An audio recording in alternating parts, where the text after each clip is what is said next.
So we're in South LA, where people are being evicted every day, and we just got a call about one man who's imminently going to be evicted, and we're coming to see what he's doing to prepare for it. I feel terrible, depressed, stressed, sad. I mean, my son lives here, you know? I can't stop it, but I could try to. For a year now, Henry Caceres says his landlord has been pressuring him to leave by offering him a small buyout. Now, despite Henry making his rent payments, the landlord is coming at him with an eviction lawyer, claiming he built an unauthorized shed in the backyard. He's now barricaded himself in to try and prevent a lockout. The landlord didn't respond to a request for comment. It's fucking killing me. It's destroying me. I think that's probably one of his goals as well, to mess with me like that. To the point that suicide comes to that. The pandemic has dramatically exacerbated housing insecurity in the US, and now the nation is staring down the barrel of the worst homelessness crisis in its history. By summer, without sweeping rent and mortgage forgiveness, an estimated 30 million Americans could lose their homes. And eviction moratoriums enacted by the government to prevent landlords from kicking out struggling tenants has in some cases actually made it easier for some to exploit loopholes and evict whomever they please. It's unlocked.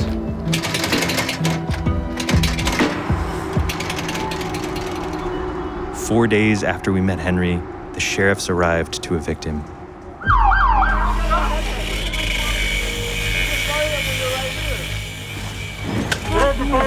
Open the door, please. Police are trying to get into the house here where Henry is. He's got himself barricaded inside. There's a group of protesters here that are protesting and trying to get the police to go away, but it doesn't look like they're going anywhere. Send this to so you can remember this.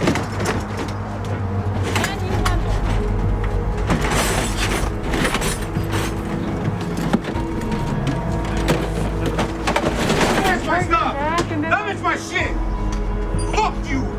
We'll sue your fucking ass because you can't do this shit. You can't be breaking doors. I don't do fucking shit, motherfuckers. I don't do fucking do this shit. I don't.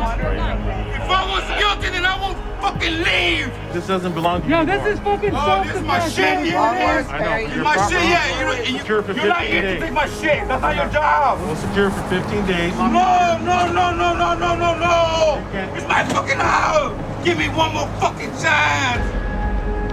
Before COVID hit, at least 150,000 people in California were experiencing homelessness.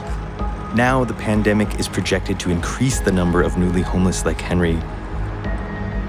According to one study, the pandemic recession over the next few years could cause an 86% jump in homelessness in LA County, and almost 50% across the nation, the worst in modern American history. So we're in MacArthur Park, which is one of the growing populations where people without homes are coming and living inside the park. There's a church service here, and we're gonna check it out and talk to the pastor here who puts it on every week. Y la vida está basada en decisiones. Las decisiones son las que te hacen llevar a un lugar positivo o a un lugar negativo, a un lugar de muerte o a un lugar de vida, a una prisión, a una...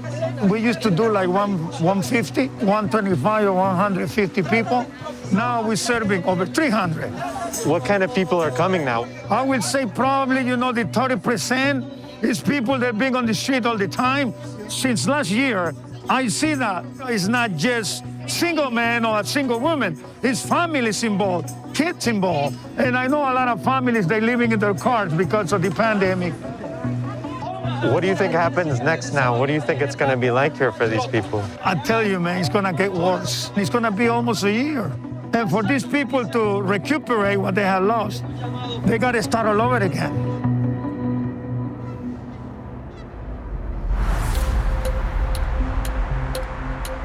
So right now we're headed to Safe Parking, which is a nonprofit that is helping find local businesses that open up their parking lots for people that are living in their cars to stay in so that they can stay somewhere safe overnight and not get harassed by the police.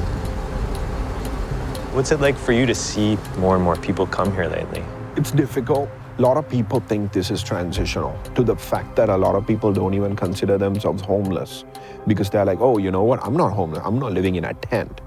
It's the thing where you can walk in, you can lock the door, and at least you can think to yourself you're safe. This is their last hope.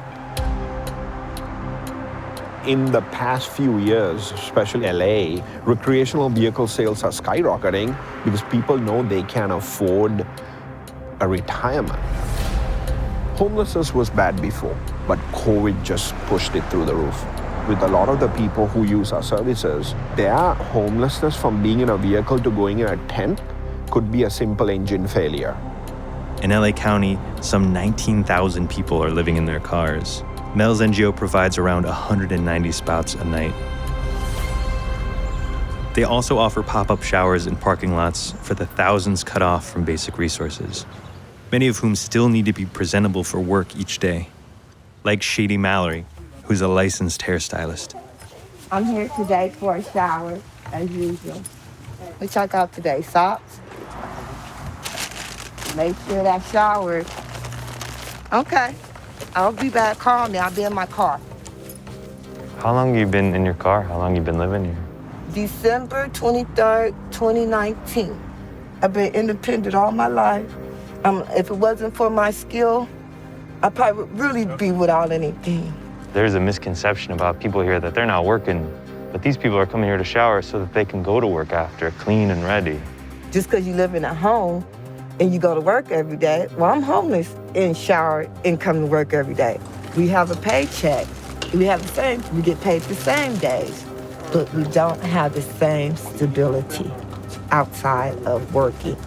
Just knowing that we're here to take a shower, go straight to work, gives us the confidence that we need.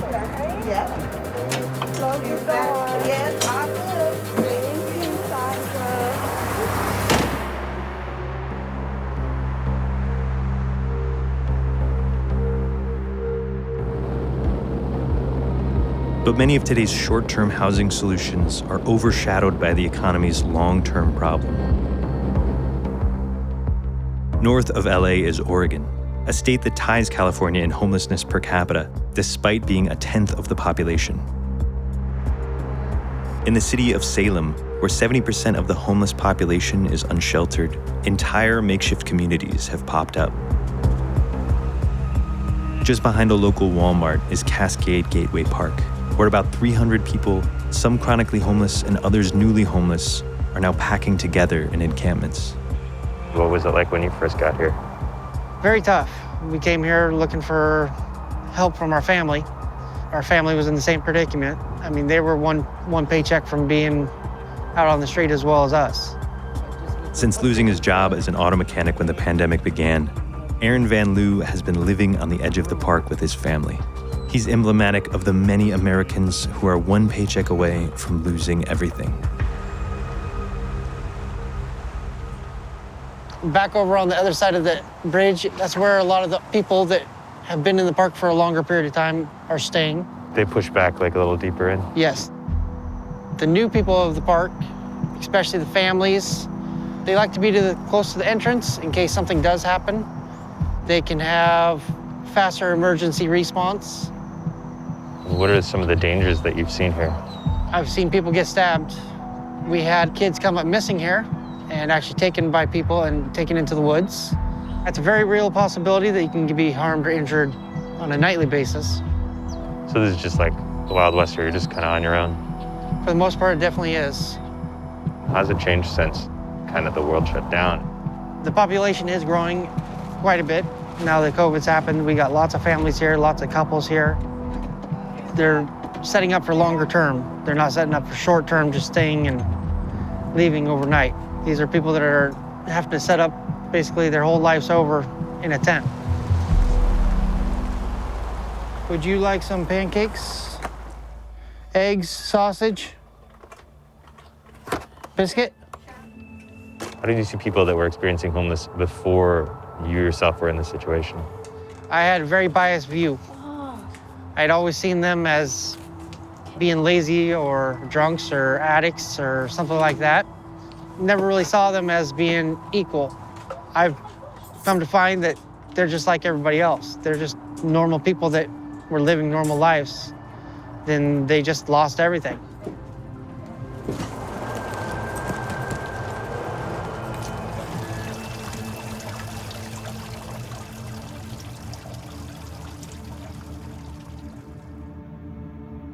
This is the Oregon State Fairgrounds Pavilion. This is where they like to have all their big concerts.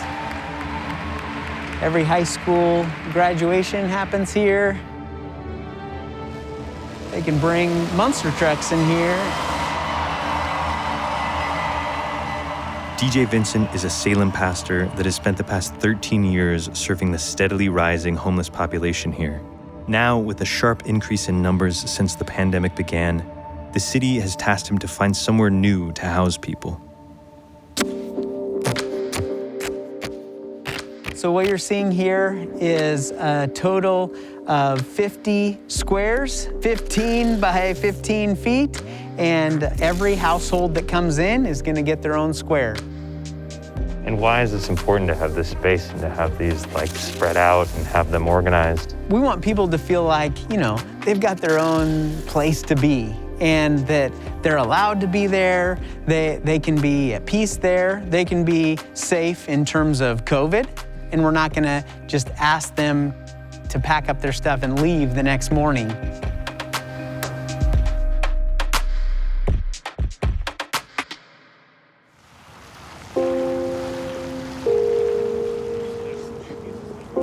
For many living in their cars, what started as a last resort is looking like a permanent way of life.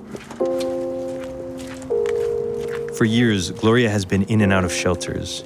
Evictions have ruined her credit score, and what little money she makes doesn't get her very far.